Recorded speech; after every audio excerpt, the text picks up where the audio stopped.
आई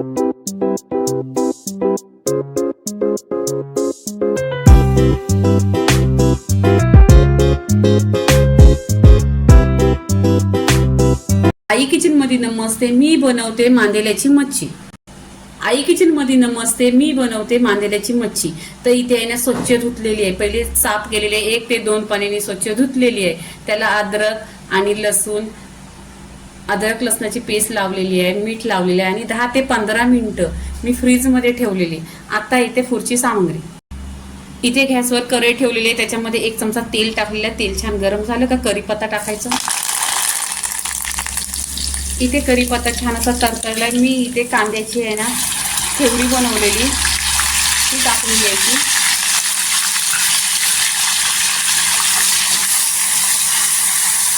इथे तेलावर आहे ना छान असं परतून घ्यायचं। तेलावर परतल्यानंतर इथे मी अद्रक आणि लसूण याचे 2 चमचा टाकणार आहे, ते पण तेलावर छान असे परतायचं, पूर्णपणे कच्चा पान निघाला पाहिजे।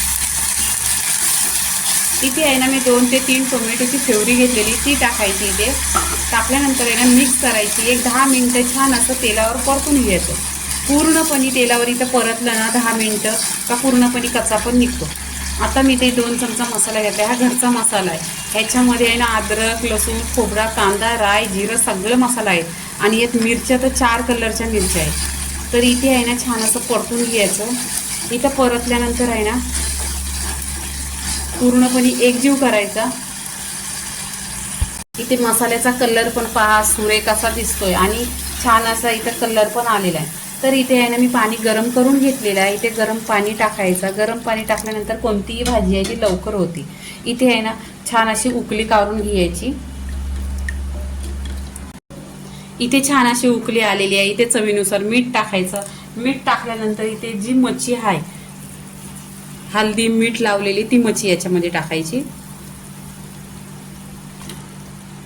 मच्छी टाकल्यानंतर आहे ना इथे आहे ना ढाकण लावायचा। ढाकण लावल्यानंतर आहे ना गॅस आहे ना स्लो करायचा, एकदम स्लो गॅसवर आहे ना 10 मिनिटं छान अशी शिजवून घ्यायची। 10 ते 15 मिनिटं छान अशी स्लो गॅसवर उकळी काढलेली आहे। तर इथे पहा छान अशी तरी पण आलेली आहे आणि मच्छी पण छान अशी शिजलेली आहे आणि मच्छी पूर्णपणे इथं आहे तुटलेली नाही काय नाही। आणि इथे आहे ना कोथिंबीर टाकायची। कोथिंबीर टाकल्यानंतर मिक्स करून घ्यायची। पूर्णपणे मच्छी विरघळत नाही, कारण तुम्ही स्लो गॅसवर शिजवली ना तर विरघळत नाही। आता इथे रेसिपी पूर्णपणे झालेली आहे पहा, भाताशी तर 1 नंबर लागते। तर मांदेल्याच्या मच्छीची रेसिपी झालेली आहे। लाईक करा शेअर करा सबस्क्राईब करा आणि नेहमीच खात राहा। धन्यवाद।